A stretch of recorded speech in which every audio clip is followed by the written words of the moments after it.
Francisco Yáñez su invitación para hablar hoy sobre productos naturales, que es un tema que me gusta mucho, que he dedicado mucho tiempo en los últimos años, sobre su impacto histórico en la historia, en nuestra sociedad también actual, en una charla que he nombrado Drogas, fármacos y venenos, de igual nombre que de hecho de un libro que he publicado hace poco y del que luego hablaré. Entonces, lo primero que tendríamos que ubicar es qué es esto de productos naturales. Para un químico como yo, productos naturales son los compuestos químicos que son segregados por los seres vivos. Por tanto, son compuestos químicos de origen natural, que la naturaleza, están presentes en la naturaleza y el ser humano ha sido capaz de extraerlos a partir de ahí. Aquí tengo una lista, una serie de compuestos químicos, todos ellos nos sonarán, o al menos muchos de ellos, porque de hecho estos compuestos tienen en común, los que he puesto, es que todos ellos han tenido una gran importancia a nivel en la actualidad. De hecho, sobre esto quería hablar hoy, y para ello voy a dar 6 ejemplos. Vamos a hablar sobre 6 compuestos químicos en los que hablaremos, como decía, sobre drogas, fármacos y venenos. Veremos ejemplos de las 3 cosas e incluso veremos cómo en ocasiones una sola sustancia puede entrar en varias categorías. La primera sustancia de la que voy a hablar es la quinina. La quinina es un compuesto químico que se obtiene de la corteza del árbol. Su importancia viene por siglos fármaco eficaz contra la malaria. La malaria a día de hoy es, y ha sido durante prácticamente toda la enfermedad muertes genera anualmente. Aquí en la transparencia se puede ver un mapa mundi donde en rojo vienen los países que a día de hoy sufren de malaria. Son muchos, es un drama en estos países esta enfermedad, pero si nos fuésemos algo atrás en el tiempo, por ejemplo, a los años 40 del siglo XX, deberíamos poner muchos más países en rojo, por ejemplo el nuestro, también toda la conca del Mediterráneo, también el sur de Estados Unidos. En nuestro país en los años 40 del siglo XX morían más de 1000 personas de malaria al año, que es una cantidad muy grande. Por eso mismo, en todas estas partes que he comentado, el tener acceso a un compuesto, a un fármaco eficaz contra esta enfermedad era algo muy útil. Como digo, durante muchos siglos el único fármaco eficaz fue esta corteza de la quina, de la que luego en su momento se aisló la quinina. Esta corteza llega a Europa, viene de un árbol originario de los Andes, y entonces nuestro país tuvo mucho que ver en su llegada a Europa. Toda la cuenca andina, toda la cordillera, era, de hecho fueron los jesuitas, la orden trajo la quina por primera vez a España, también a Roma, una ciudad que sufría mucho de malaria en aquellos años. También fueron los españoles los primeros naturalistas que estudiaron este árbol. Por ejemplo, en la pantalla tengo un billete de 2000 pesetas que está dedicado a José Celestino Mutis, que en el siglo XVIII fue uno de estos naturalistas que estudió el árbol de la quina. Fue uno de los grandes naturalistas de su época, no solo español, sino a nivel mundial.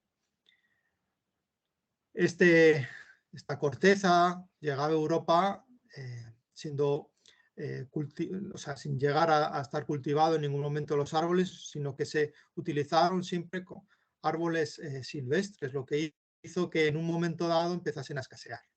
Para eso, o ese momento ya llega en el siglo XIX, a mitad del siglo XIX, en un momento que además coincide con la expansión colonial europea. Entonces, los distintos países europeos pasaron a anexionarse prácticamente toda África, el sudeste asiático, todas zonas tropicales con una gran incidencia de malaria. Entonces, estos países europeos necesitaban quinina, ¿no? En aquel momento ya el principio activo, la quinina, se podía aislar de la corteza de la quina, lo cual hacía que se pudiese utilizar de fármaco de una manera más precisa, y a partir de entonces se usaba el principio activo una vez aislado. Bueno, pues todos estos países necesitaban de quinina. Y de hecho, tanto Holanda como Gran Bretaña pues hicieron un gran plan para obtener semillas de este árbol, de la cordillera andina y llevárselos a sus posesiones, los británicos en la India, los holandeses en la isla de Java, y cultivar allí el árbol de la quina, lo cual lo hicieron de una manera exitosa y de esta manera tuvieron sus propios, digamos, sus propios reservorios del fármaco, lo que les hizo muy útil, les fue muy útil porque de hecho la quinina en esos años se convirtió en una arma más de colonización, ¿no? Los europeos tenían acceso a este fármaco, pero las poblaciones nativas no, porque siempre fue un fármaco caro. Estos años también es de donde viene el gin tonic. Hoy en día sabemos que es simplemente una bebida, un cóctel, pero su nacimiento tiene que ver con la malaria. En la India, los funcionarios británicos mezclaban su ración de quinina con ginebra y con azúcar para hacer una bebida más, pues, digamos, más fácil o más agradable de beber, y de esa manera tomaban una ración de quinina diaria con la que intentaban mantener la malaria al margen. Si seguimos andando en el tiempo, podemos llegar hasta la Segunda Guerra Mundial, donde la quinina de nuevo tuvo una gran importancia. Siempre en cualquier conflicto bélico que ha tenido lugar en zonas con incidencia de malaria, hay que pensar que muchos más soldados han acabado enfermos por esta enfermedad que por las armas enemigas. Y esto pasó, por ejemplo, en la Segunda Guerra Mundial. Cuando los japoneses atacan Pearl Harbor, después justo de este ataque, intentaron y de hecho consiguieron dominar todo el sudeste asiático.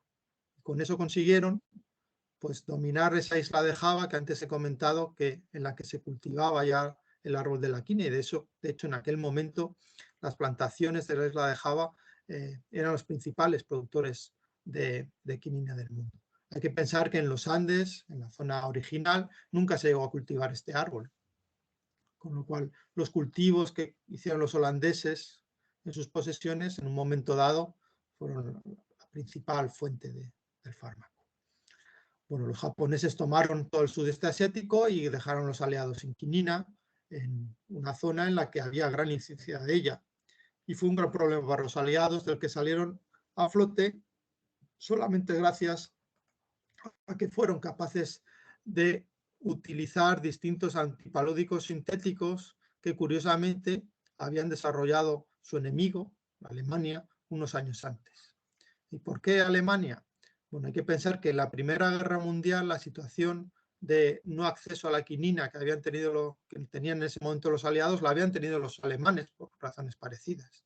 En la Primera Guerra Mundial los británicos dominaban los mares, Alemania quedó totalmente incomunicada de las zonas coloniales y por tanto se quedó sin quinina y tuvo que desarrollar nuevos fármacos sintéticos que funcionasen más o menos parecido. Esos son los años en los que se desarrolla la tebrina, se desarrolla también la cloroquina, que luego los aliados utilizaron en la Segunda Guerra Mundial. Aquí tengo, por ejemplo, una foto en la que se dice: estos hombres no tomaron su atebrina. Los mandos aliados hicieron mucho hincapié en que las tropas aliadas de esa zona del sudeste asiático tomasen diariamente estos antipalúdicos para que no contrajesen malaria.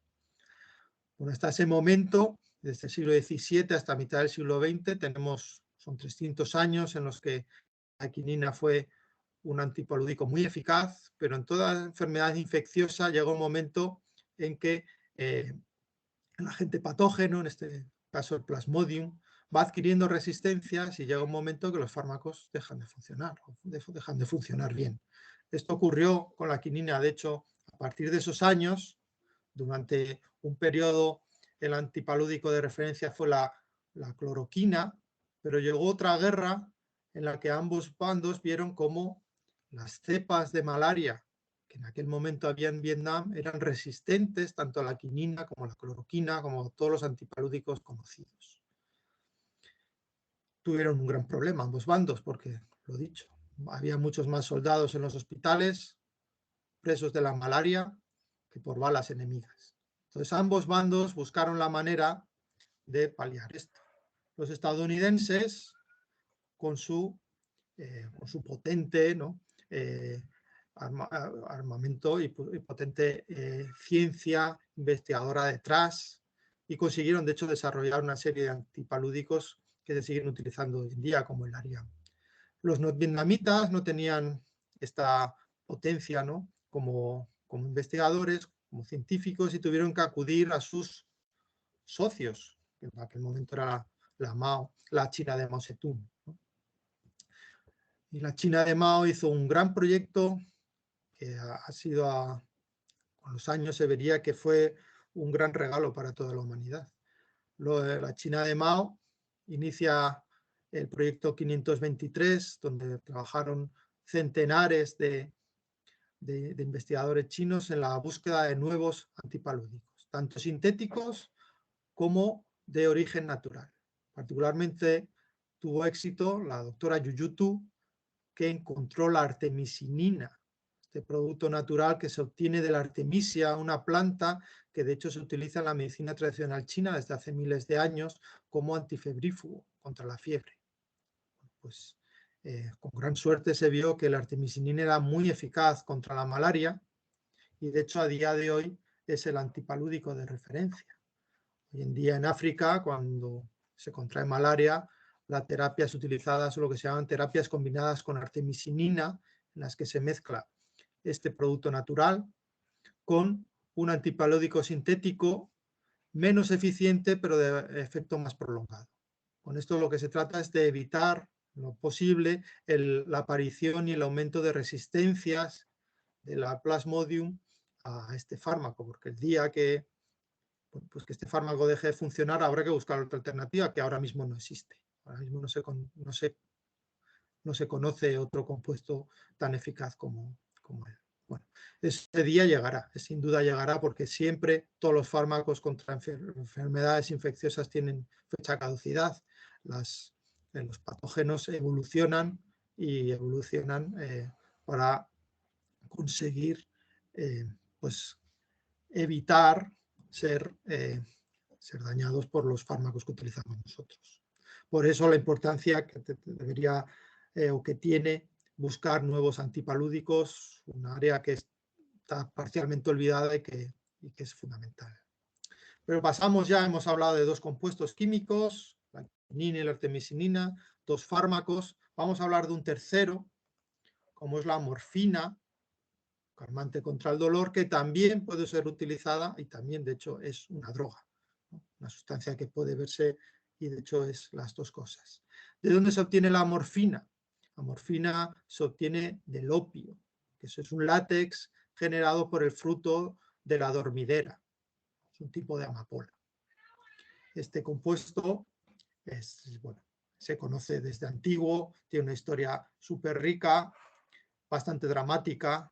Por ejemplo, las guerras del opio, dos guerras a mitad del siglo XIX entre China y Gran Bretaña, en la que lo que ocurrió es que en un momento dado China intentó que los británicos dejasen de comerciar en su territorio con opio, una sustancia que había sido introducida por ellos unos años antes, y los británicos dijeron que ellos tenían derecho a comerciar con opio y con cualquier sustancia allá donde quisiese. Entonces llevaron allí un destacamento a China, consiguieron vencer la guerra, porque realmente China militarmente está muy atrasada respecto a las naciones occidentales, y obligaron a los chinos a aceptar el opio británico que en aquel momento se cultivaba en la India, ¿no?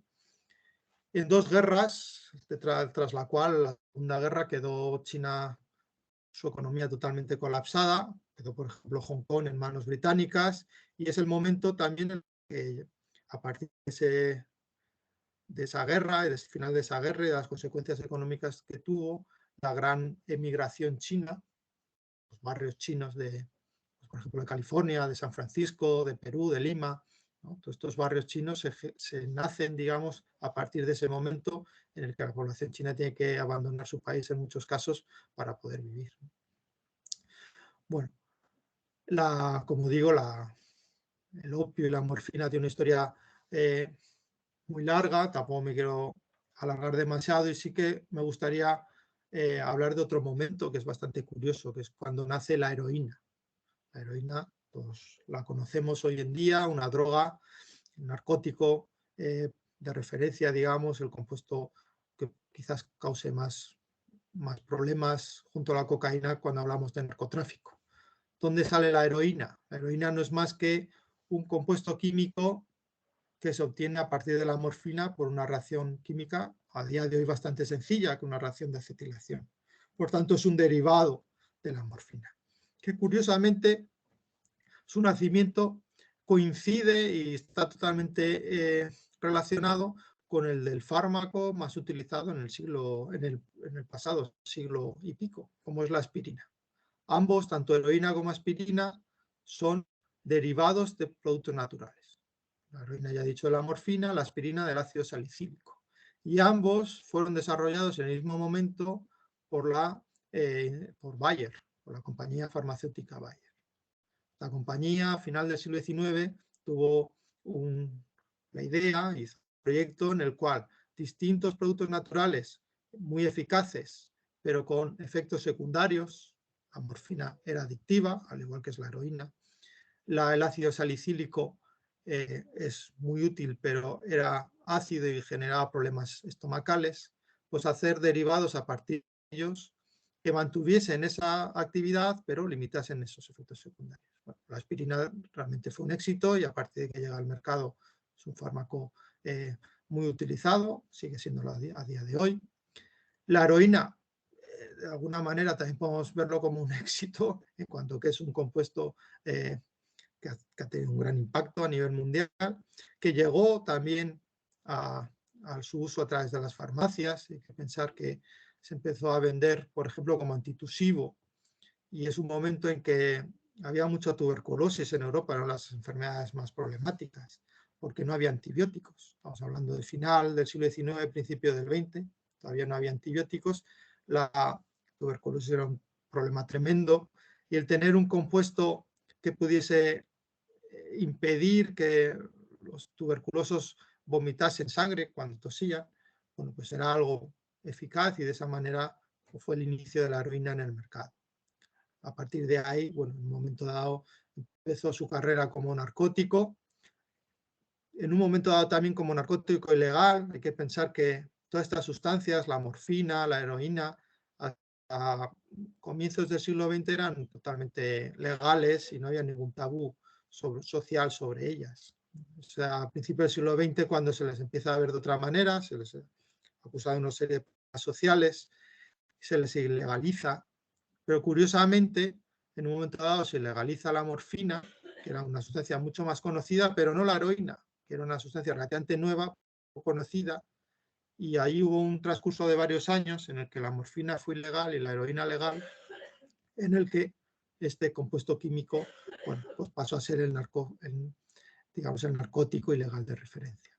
Llegó un momento en el que la heroína también fue legalizada, pero ya era muy utilizada. Bueno, más compuestos químicos provenientes de la naturaleza con gran implicación. Pues hablemos de otra droga, como puede ser la cocaína. ¿Dónde sale la cocaína? La cocaína se extrae de la hoja de coca que también viene de una planta andina. Allí tiene un uso pues, que se remonta a varios milenios y se usa como estimulante. Bueno, está totalmente integrado en la cultura andina, digamos. Sin embargo, Europa tardó mucho más en llegar. Lo vemos a partir de mitad del siglo XIX, también usado como fármaco, y eso hizo que hubiese mayor demanda. Entonces la hoja de coca, la planta de coca, se empezó a cultivar en otras partes del mundo. Por ejemplo, en la isla de Java, de las que he hablado antes. Y aquí, de hecho, tengo una foto de distintos trabajadores que están manufacturando pasta de coca a partir de hoja de coca. Durante muchos años, de hecho, Holanda, a través de sus plantaciones en Java, fue la principal productora de cocaína del mundo. Estamos hablando de un periodo, de nuevo, en el que esta sustancia era legal. Y si pensamos en de qué manera llegó la fama de la hoja de coca y de la cocaína en Europa tiene mucho que ver una bebida que fue, bueno, tuvo gran fama en su momento, que fue el vin Mariani. El vin Mariani no era más que un vermú, vino macerado en hoja de coca. Y a segunda mitad del siglo XIX tuvo un éxito tremendo. La realeza, los papas de la época, la nobleza, la gente de la cultura, todos ellos se aficionaron al vin Mariani. Mariani viene del nombre de la persona que lo inventó, que era Angelo Mariani, un farmacéutico que inventó este vino macerado. Por ejemplo, en la pantalla tenemos una medalla, que esa medalla se la dio León XIII, el papa de la época, porque él era un gran consumidor de vino de coca, del vin Mariani, y pues, en agradecimiento a esta bebida que decía que era un regalo de Dios, pues le dio esta medalla. Esto hizo este gran éxito, ¿no? Hizo que apareciesen muchas copias del vin Mariani. Una de ellas es la Coca-Cola. Coca-Cola, una bebida americana que se desarrolla en Atlanta. Y no es un vino, curiosamente, porque en aquel momento, en ese estado, Estados Unidos, el vino, el alcohol era ilegal, pero la cocaína era legal. Entonces cambiaron el vino por una soda y añadieron además cola. La nuez de cola tiene cafeína, otro estimulante de origen natural, y de esa manera nace la Coca-Cola, como un tónico, más bien un coralo todo, que se vendía en las farmacias y de aquí a allá. En un momento, como digo, que la cocaína era perfectamente legal, hasta que, de hecho, esta sustancia se legaliza a principios del siglo XX y entonces se retira, naturalmente se retira de la fórmula de Coca-Cola. Eso sí, a día de hoy la hoja de coca sigue siendo utilizada para hacer Coca-Cola. Lo que hace Coca-Cola es comprar todos los años toneladas, centenares de toneladas de hoja de coca a una empresa estatal peruana, descocainizar esta hoja de coca y hacer con ella un extracto que mantiene los aromas de la hoja de coca sin esta cocaína, y esa la utiliza para su bebida. La Coca-Cola sigue utilizando aromas de hoja de coca. Sigamos con nuestro repaso. Hemos hablado ya de 3 compuestos, hemos puesto ejemplos de drogas y de fármacos, pero todavía no de venenos. Por ejemplo, hablemos del curare, el veneno principal más famoso de la Amazonía, el veneno tribal por antonomasia. Curare es un veneno que se obtiene, bueno, de una serie de plantas. La más importante, la sustancia que genera es la tubocurarina. Esta sustancia, curiosamente, también se puede utilizar y se ha utilizado en cirugía. ¿Y esto por qué es? Bueno, es porque esta sustancia es un relajante muscular muy potente.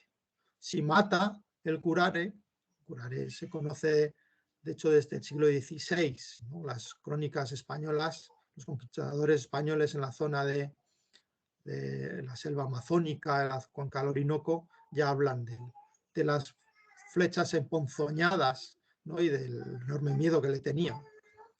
Pues esta sustancia, este relajante muscular, lo que los mataba porque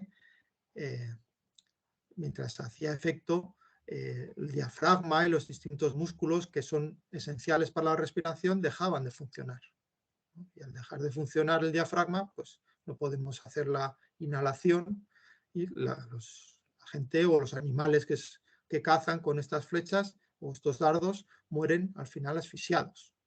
Al final es un efecto que dura durante un tiempo y al final acaba desapareciendo. Y esto es lo que hizo que se pudiese usar en cirugía. Hasta que se empezó a usar la tubocurarina no se conocía un relajante muscular tan efectivo como él. De hecho, fue una gran revolución a la primera mitad del siglo XX cuando se empezó a utilizar en cirugía. ¿Cómo se podía utilizar? Bueno, pues se necesita además hacer una respiración asistida. Naturalmente, si ese paciente será tratado con tubocurarina, no puede respirar por sí mismo, pero si se le ayuda a respirar con esa respiración asistida durante el tiempo en el que la tubocurarina hace efecto, pues se puede mantener con vida, se le puede hacer la cirugía que sea y luego ese efecto desaparece. Hoy en día la tubucarina ya no se utiliza o se utiliza muy poco, pero ha servido como fuente de inspiración. Los compuestos que se utilizan hoy en día en cirugía, como el sincurine, que tengo abajo en la pantalla, su fórmula, su estructura está basada en la tubucarina. Se han buscado compuestos con estructuras similares, pero todavía más efectivos. De tal manera que tenemos los productos naturales que no solamente son útiles per se, sino que además pueden servir como fuente de inspiración para otros compuestos químicos. Y vayamos con otro ejemplo. Voy a hablar ahora del cornezuelo de centeno, en el que de hecho vamos a ver los tres aspectos de los que hemos ido hablando. Drogas, fármacos y venenos. Los tres aspectos, reunidos en una sustancia.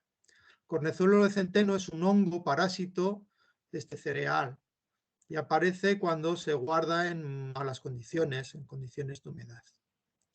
Fue el causante de una enfermedad terrible y que causó muchos problemas durante la Edad Moderna y la Edad Media, que era lo que se llamaba el fuego de San Antonio, el ergotismo. Esta enfermedad no era más que una intoxicación de cornezuelo de centeno después de comer pan y en general el cereal centeno guardado en malas condiciones, una vez que había aparecido este hongo que segrega una serie de alcaloides, de productos naturales que son muy tóxicos para el ser humano. Como digo, es una enfermedad que causó muchos problemas en la Edad Media, en la Edad Moderna, porque además no se conocía su origen en aquel momento. Como digo, hoy sabemos que no era más que una intoxicación alimentaria. Entonces ahí tenemos el cornezuelo actuando como veneno, ¿no? Curiosamente, si esas intoxicaciones eran menos severas, por tanto dosis menores de estos productos naturales, como la ergotamina es el más importante de ellos, lo que generaba o lo que causaba eran alucinaciones y causa alucinaciones. Y de hecho se le ha asociado a al fenómeno de las brujas. Se cree que distintas personas que fueron acusadas por brujería quizás no tenían más que una intoxicación, unas alucinaciones causadas por cornezuelo de centeno. Por tanto, ya tenemos dos usos o dos vertientes. La hemos visto actuar como veneno, la hemos visto actuar como droga, curiosamente también sirve como fármaco. Y es que a pequeñas dosis, a dosis realmente pequeñas, era utilizada por matronas en la zona central de Europa, porque estos compuestos químicos generados por el cornezuelo son capaces de detener las hemorragias posparto. Entonces ahí tenemos un uso también ya como fármaco, y de hecho es el que estaba tratando de aprovechar un químico suizo a mitad del siglo XX, Albert Hofmann, que trabajaba en una empresa farmacéutica, los laboratorios Sandoz, tratar de obtener un fármaco a partir de derivados del cornezuelo que pudiese ser utilizado, ¿no?, como digo, contra las hemorragias posparto. De todas maneras, Albert Hofmann fue más famoso por otra cosa. Fue el descubridor del LSD. Lo que ocurrió ahí es que mientras estaba trabajando, estaba manipulando distintos extractos de cornezuelo, un día pues tuvo alucinaciones y se dio cuenta luego que lo que había ocurrido es que las sustancias del cornezuelo habían traspasado su piel a través de las yemas de los dedos, y de esa manera tuvo pues un primer viaje por el LSD que luego pues sería imitado por muchos más. El LSD todos sabemos que fue clave o fue importante, muy importante para entender todos los fenómenos contraculturales de los años 60, ¿no? Como digo, una sustancia que viene de nuevo de la industria farmacéutica. De hecho, los laboratorios Sandoz intentaron utilizarlo en psiquiatría, donde parece que el LSD de hecho podía ser útil. Y si esos usos no han ido más allá, es precisamente porque la vertiente, digamos, recreativa, de fuera de los fármacos, hizo que ganase tanto protagonismo, se hiciese tan famoso esta sustancia, el LSD, que llegó un momento que la empresa que lo había desarrollado no quiso saber nada más de él. Le causaba más problemas que otra cosa. Bueno, aquí 6 sustancias y bueno, por incidir más en sustancias alucinógenas, realmente hay un montón de ejemplos en la naturaleza.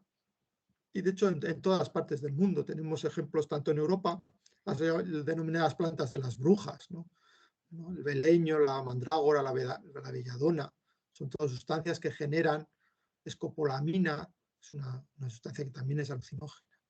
Y tenemos los hongos mágicos que se llaman, ¿no? Los hongos psilocibe, que vienen del sur de México, donde también hay otras sustancias como el peyote en el norte. En la Amazonía encontramos la ayahuasca, que es la sustancia de origen natural alucinógena más potente que se conoce. Bueno, pues tenemos realmente decenas de sustancias que son alucinógenas en la naturaleza y de las cuales el ser humano ha utilizado y las ha integrado en distintos ritos de curación, ritos religiosos de distintos pueblos.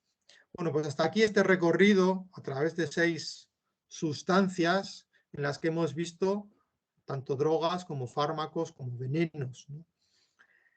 Y aquí me gustaría detenerme un poco y pensar. He puesto ejemplos tanto de sustancias que vienen de plantas, generadas por plantas y también por hongos. Pero no he puesto ningún ejemplo de sustancias generadas por animales. Podemos pensar si eso tiene que ver simplemente con las sustancias que he elegido yo o tiene algo detrás. Realmente tiene algo detrás.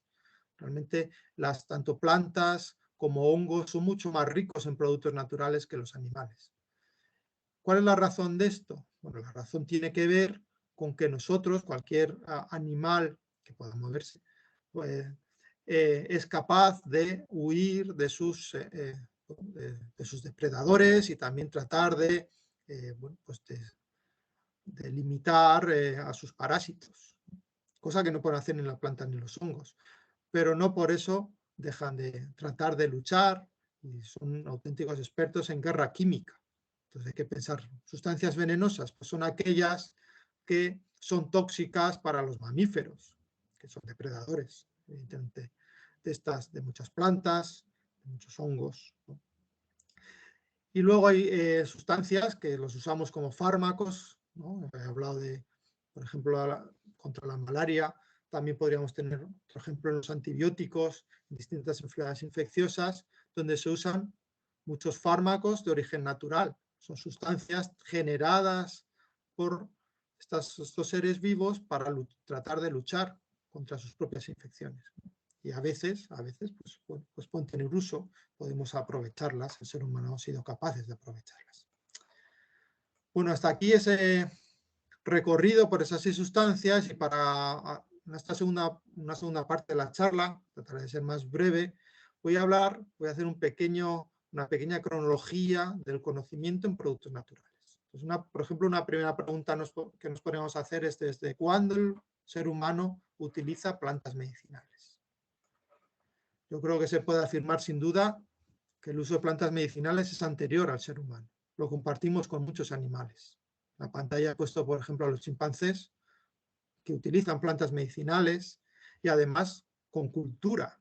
Lo que quiero decir es que con comportamientos que son aprendidos y que varían de población a población, de una manera mucho más rudimentaria que el ser humano, evidentemente, pero compartiendo ese hábito. De hecho, sin duda, por la cantidad de especies que utilizan o que emplean plantas y hongos más allá de lo puramente alimenticio, podemos hablar de un comportamiento muy generalizado. Si seguimos avanzando en el tiempo, nos podemos fijar que hasta hace medio millón de años no se dominó el fuego, ¿no? Aquí todavía no estamos hablando de Homo sapiens, simplemente del género Homo. Sin duda fue un momento muy importante también para el desarrollo o el uso de plantas medicinales de distintas maneras, ya no solo tomada directamente, sino la capacidad de generar infusiones, extractos de distinto tipo, ¿no? Realmente el uso del fuego amplía mucho las capacidades y el potencial del ser humano en muchos aspectos, y de hecho fue fundamental para la evolución del género Homo y llegar al Homo sapiens como lo conocemos. Que podemos decir que hace unos 50.000 años, más o menos, tendríamos el Homo sapiens biológicamente moderno, o sea, más o menos lo que somos nosotros hoy en día, ¿no? Pues desde entonces se estima que más de 50.000 plantas han sido utilizadas y siguen siendo utilizadas en muchos casos en medicina tradicional. Todas las sociedades tradicionales que se conocen hoy en día y de las que se tiene referencia han utilizado plantas medicinales. Es una cantidad muy grande. Hay que pensar que no todas estas 50.000 realmente son útiles, muchas de ellas no son más que efecto placebo, pero bueno, han sido empleadas con esa idea, ¿no? También podríamos pensar en otro ámbito, en el ámbito de la historia. ¿En qué momento estas plantas medicinales empiezan a ser, empezamos a ver textos en las que aparecen, ¿no? El uso de ellas y recetas que podrían ser empleadas por distintas personas? Bueno, pues el primer ejemplo que tenemos es lo que se llama el papiro Ebers, de hace 3.500 años en el Egipto antiguo. Aquí tenemos un papiro que tiene una serie de fórmulas y de remedios en los que se usan plantas medicinales, algunos de ellos, por ejemplo, con remedios que son efectivos realmente. No todos ellos, pero algunos sí.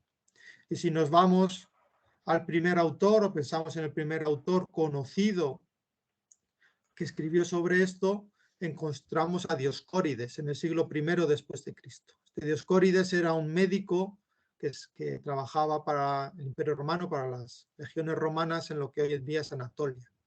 Y él fue recopilando todo el saber que encontró en esta zona de distintos remedios, sobre todo plantas medicinales, y con ello hizo un libro de materia médica que fue un libro fundamental, no solamente en el mundo antiguo, sino también a lo largo de la Edad Media e incluso el comienzo de la Edad Moderna.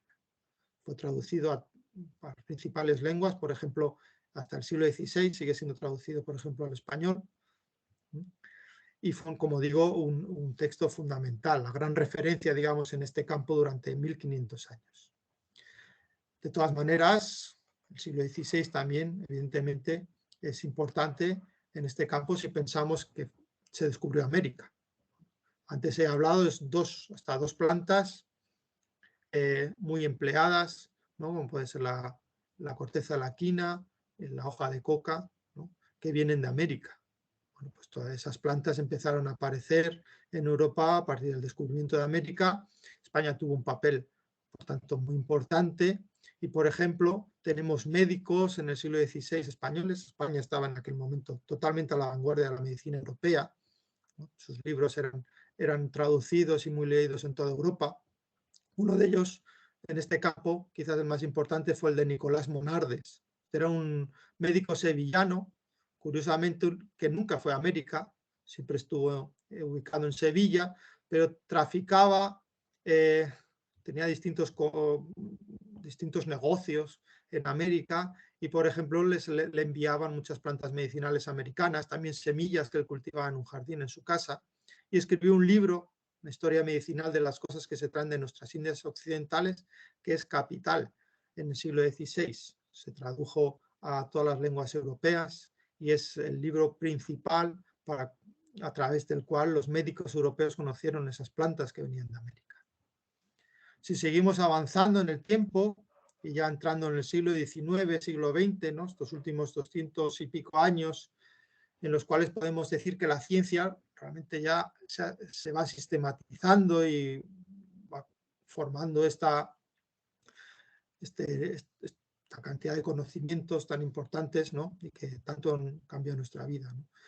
Pues ese momento yo creo que lo podemos ubicar a comienzos del siglo XIX, y a partir de aquí voy a ir nombrando distintos descubrimientos, pero antes de eso, al final del 18, tenemos ya una serie de conocimientos que voy a digamos, a resumir en tres grandes nombres. Por una parte, por ejemplo, Alexander von Humboldt, el mundo de la exploración. Von Humboldt fue fundamental para redescubrir gran parte de estos conocimientos sobre América a final del principio del siglo XIX. Si pensamos en la botánica, pues hay una figura fundamental, es la de Linneo, ¿no? Que sistematizó la taxonomía, la que a partir de ahí es el que, digamos, desarrolla el nombre científico que todavía se utiliza para los seres vivos, ¿no? Para las distintas especies de seres vivos. Y si hablamos de química, pues sin duda el nombre que salta, digamos, rápidamente a nuestra imaginación es la de Antoine Lavoisier, el francés que muchas veces se le denomina como el padre de la química. A través de estas tres personas he tratado de resumir En el mundo de los productos naturales, todo lo que tiene que ver con la química, la ciencia al final que tiene que estudiar o que estudia sustancias a nivel molecular, esos principios activos, la taxonomía fundamental para entender la botánica, que fundamentalmente estos productos naturales vienen de plantas, en menor medida de hongos, y ese saber de von Humboldt que salió de Europa y bueno, trajo el conocimiento que fue extrayendo del resto del mundo, ¿no? Fundamentalmente en su caso de América. Bueno, a partir de este momento, de este siglo XIX, vamos a ver distintos grandes descubrimientos en el área de los productos naturales. Por ejemplo, el primer principio activo de un fármaco aislado de su fuente natural. Eso llega en justo a principios del siglo XIX y es la morfina a partir del opio. El descubrimiento lo hizo un farmacéutico alemán llamado Turner y es un momento muy, muy importante porque a partir de ahí se puede utilizar los principios activos aislados en vez de las sustancias de las que proceden. Esto es muy importante, es fundamental pensando en cualquier tratamiento farmacológico. Fundamental poder saber la dosis precisa del fármaco empleado, porque hay que pensar que igual que nosotros no somos todos igual de altos, ni igual de gordos, ni igual de inteligentes, pues las plantas tampoco segregan la misma cantidad de productos naturales. Hay unas que segregan más, otras que segregan menos, incluso la misma planta, según en el momento en el que esté, puede segregar más o menos. Muchos productos naturales son segregados, por ejemplo, en condiciones de estrés. Pues todo eso hay que tenerlo en cuenta. Y si tomamos plantas medicinales directamente, sin aislar esos principios activos, pues no sabemos la dosis del fármaco que estamos tomando. Ya he puesto un caso muy dramático, ¿no? Con el cornezuelo, con la misma sustancia, la veíamos como un tóxico venenoso, un alucinógeno o incluso una sustancia que podría ser utilizada como fármaco. Bueno, la dosis es lo que nos llevaba de un uso al otro. Pues hay que conocer las dosis precisas, ¿no? Pues eso se consiguió con la morfina a partir de 1805 y luego, pues a partir de ese momento, una vez que se ideó una manera de aislar los distintos alcaloides que son utilizados como fármacos, la quinina, la tubucurarina, la que hablaba antes, la cocaína, todos ellos se fueron aislando, fueron aislados a partir de la primera mitad del siglo XIX. Otro descubrimiento muy importante desde el punto de vista químico es la síntesis de la urea, desarrollada por un alemán, por Fowler. El alemán lo que hizo fue coger un compuesto químico muy sencillo, de lo que se denominaba en aquel momento la materia inerte, la química inerte, ¿no? Isocianato de amonio, calentarlo y a partir de él obtener un compuesto químico que también es relativamente sencillo, como es la urea, pero que está en nuestro metabolismo. Con eso, por primera vez consiguió eliminar una barrera que en aquel momento se creía infranqueable. En aquel momento se pensaba que la química de lo inerte iba por un lado y la química de lo vivo iba por el otro. La química de lo vivo, se pensaba que esos compuestos químicos de los que estamos hechos tenían algo, una fuerza vital que las insuflaba y que nos daba vida. Y que esos compuestos químicos sencillos de la materia inerte no podían llegar a tener esa fuerza vital. Bueno, hoy en día eso sabemos que no tiene ninguna, no tiene ninguna razón de ser, no es así. Los compuestos químicos no tienen ninguna fuerza vital. A partir de compuestos químicos sencillos se pueden obtener otros compuestos químicos más complejos a través de síntesis. Cualquier químico es capaz de hacerlo esto hoy en día. Bueno, pues el nacimiento de eso, que dio lugar también, por ejemplo, a la industria farmacéutica, la síntesis de fármacos, pues nace con este descubrimiento, una reacción química relativamente sencilla vista hoy en día, pero que fue capital en su momento. Si seguimos avanzando en el siglo XIX, en 1856 se obtiene el primer tinte sintético, que fue de color malva. Esto parece una cosa menor, ¿no? Una industria menor, y sin embargo fue capital en su momento y capital para muchos aspectos de nuestra sociedad. ¿El por qué? Bueno, esta es la primera industria que nace de un descubrimiento científico.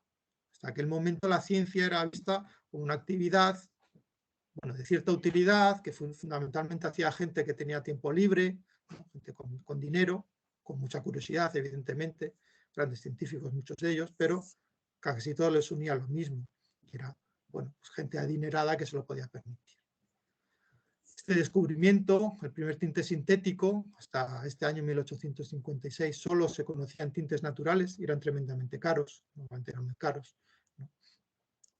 Pues hace que se puedan obtener tintes sintéticos muy baratos, porque se obtenían, de hecho, a partir de materias primas bueno, pues en este caso lo que se llama el alquitrán de hulla, que era un sucedáneo, un compuesto que se generaba al hacer el gas de síntesis con el que se alumbraban muchas de las ciudades europeas. Entonces, este compuesto químico, a partir de él, se obtuvo este tinte sintético.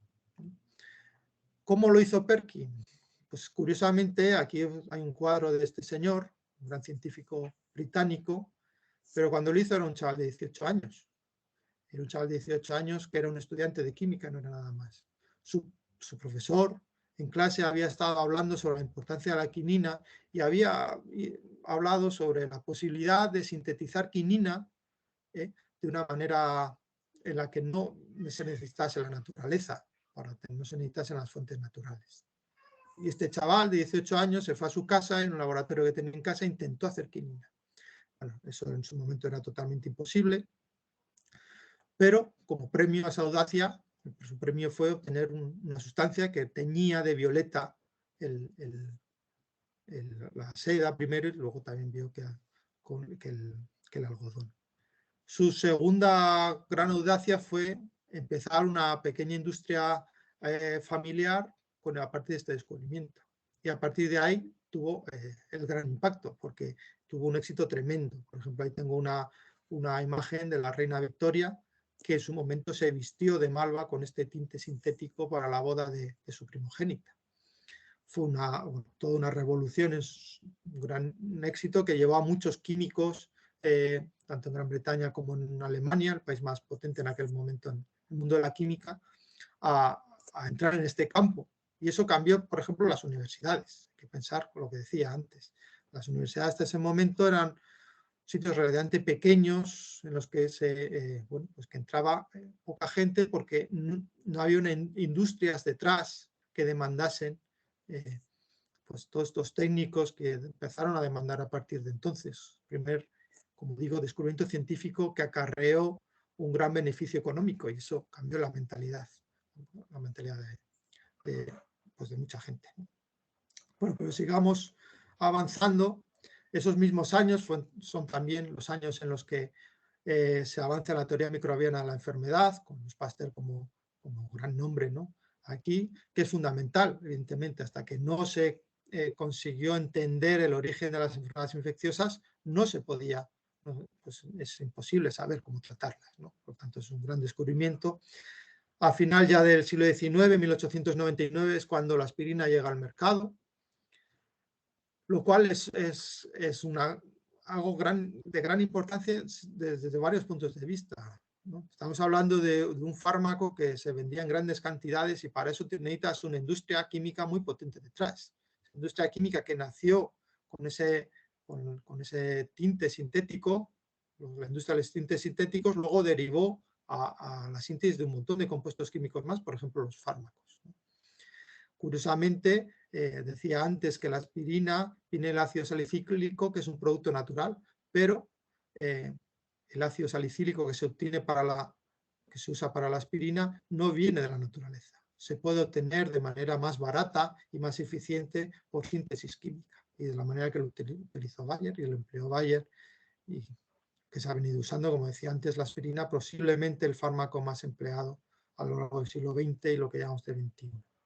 También en esta época, entrando en el siglo XX, es el momento en el que aparecen los fármacos sintéticos. El primero de ellos fue el Salvarsan, desarrollado por Paul Ehrlich. Él tenía una teoría que era lo que llamaba balas mágicas, sustancias, compuestos químicos que pudiesen atacar a los agentes patógenos, pero no a la persona que sufría la enfermedad.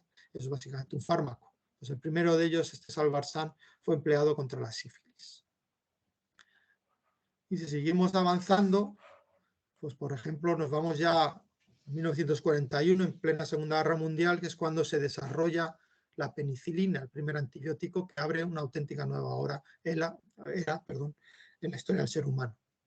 Para ver el gran cambio, voy a hablar del primer paciente que trató con penicilina. Era un policía británico de 41 años que un día en su casa, mientras cortaba un rosal, se cortó en la cara, se le infectó esa herida y bueno, pues no había nada, ninguna herramienta terapéutica para tratar de eliminar esa infección. El pobre hombre estaba en un hospital para cuando lo trataron con penicilina, pues ya había perdido un ojo, estaba totalmente deformado, no podía comer, bueno, estaba totalmente desahuciado, iba a morir.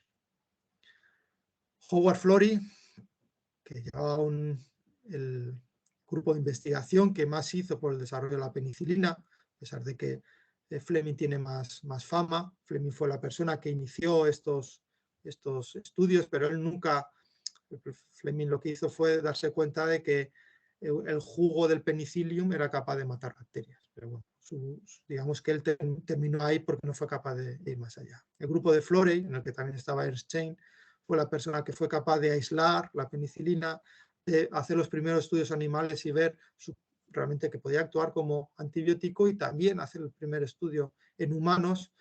En este hombre, como digo, tristemente murió, porque Florey no fue capaz de darle un tratamiento suficientemente alargado para que viviese. Y es que no tenía capacidad en aquel momento de segregar suficiente penicilina. Entonces estuvo tratando como una semana más o menos, en el momento en el que realmente el paciente mejoró muchísimo. Todo el mundo quedó pasmado porque realmente las expectativas no eran tan altas y parecía un producto maravilloso, milagroso. Pero se acabó porque en aquel momento eran capaces de segregar muy poca penicilina y este hombre recayó y acabó muriendo. Eso hizo que Florey contactase con la industria norteamericana, de la industria farmacéutica, y esta, justo antes de entrar en la guerra, de entrar en la Segunda Guerra Mundial, es la que desarrolla la penicilina en posiblemente el segundo desarrollo del bélico más importante de la Segunda Guerra Mundial. Si hablamos de montantes científicos que había detrás de él. El primero podría ser el proyecto Manhattan, trabajaron centenares de personas, pero el segundo sin duda fue el desarrollo de la penicilina. En el año 44 las tropas aliadas ya tenían penicilina, todas ellas. Cuando llega, por ejemplo, el desembarco de Normandía, todas las tropas aliadas iban con su penicilina en el bolsillo, de tal manera que si sufrían heridas se las rociaban en la herida para que no se infectase. Eso salvó centenares de miles de vidas ya en la guerra y después, naturalmente, para la población civil. En esos años también se consigue por fin la primera síntesis de la quinina. Antes había hablado de Perkin, que lo intentó sin éxito, y eso no se consiguió hasta el año 44 por dos grandes químicos, Robert Woodward y William Doring, en un descubrimiento que no tuvo ningún tipo de aplicación, porque la quinina es una molécula muy compleja y se obtiene mejor a partir de sus fuentes naturales, pero por el momento en el que se obtuvo, que fue en plena Segunda Guerra Mundial, hubo un gran revuelo. De hecho, apareció en la primera plana del diario New York Times, el momento que se supo este gran desarrollo. Aquí hablamos ya, naturalmente, del desarrollo de la síntesis química como ciencia tremendo, ¿no? Desde el siglo anterior, cuando Perkin lo intentó sin suerte. Y si seguimos hablando de productos naturales, pues también el descubrimiento de la estructura del ADN tiene implicación. Para este momento llegó a mitad del siglo XX, en 1953, por Watson y Crick, ¿no? ¿Y por qué tiene importancia? Bueno, pues por ejemplo, hoy en día, antes hablaba de la artemisinina.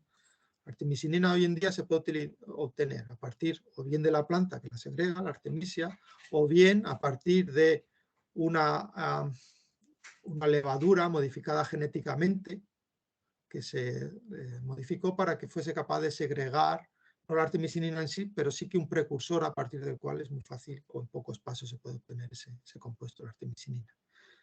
Eso es un gran desarrollo, porque hay que pensar que con eso se consigue no depender totalmente al final de cultivos que bueno, que si hay una sequía, hay un problema de algún tipo, bueno, pues pueden dejar de dar la producción que uno pretende. Es una utilización, estos organismos modificados genéticamente, que lo que se espera que puedan ser utilizados para otros fármacos. Para acabar ya, el último ejemplo que voy a poner es en 1957 la aprobación de la primera píldora anticonceptiva, que fue, no hace falta mucho pensar, ¿no?, un gran desarrollo a nivel social, que curiosamente en el que también están implicadas los productos naturales que vienen de plantas. La progesterona, que es la hormona que hace que una mujer embarazada ovule por segunda vez, se consiguió aislar desde principio, prácticamente comienzos del siglo XX, pero se obtenía en cantidades mínimas porque había que obtenerla de fuentes animales y realmente había que procesar una cantidad tremenda de orines de animales para obtener miligramos. Eso no era útil y hasta que un químico estadounidense, Russell Marker, no se dio cuenta de que se podía obtener por síntesis química, a partir de otro producto natural, en este caso una planta, la diosgenina, pues no se obtuvo una fuente suficiente de progesterona para poder hacer los distintos ensayos clínicos, etcétera, y también ser capaces de obtener un derivado, un análogo, que es el que se utiliza y el que se sigue utilizando a día de hoy, entre otros. Este campo ha evolucionado mucho como píldora anticonceptiva. Como digo, también un desarrollo, un invento en la que los productos naturales que vienen de plantas son fundamentales.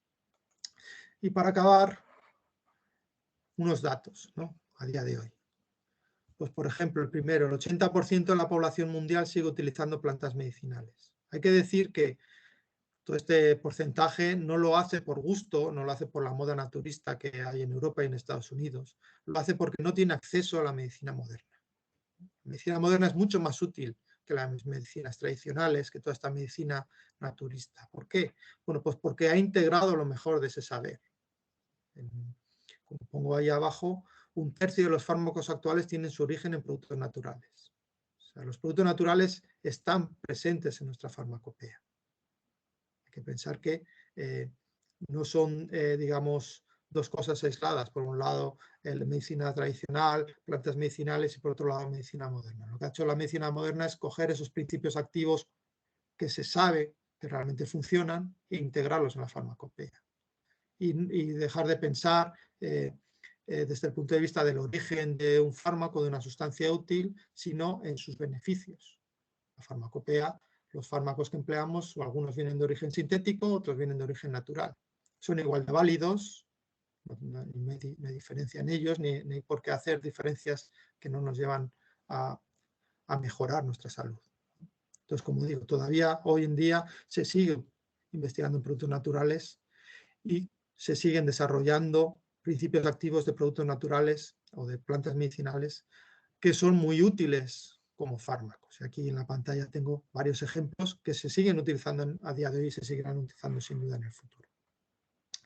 Y para acabar, pues simplemente hacer un poco de autopromoción sobre todo esto que he hablado en esta charla y sobre varios temas más que no caben. He sacado un libro este año, a principios de año, que se llama Drogas, fármacos y venenos, que ha editado Almazán, y que, bueno, pues si a alguien le interesa, ahí lo tiene. Y sin más, pues agradecer la atención de todo el que me haya escuchado y de nuevo al Club de Amigos de la UNESCO de Madrid por invitarme a dar esta charla. Muchas gracias.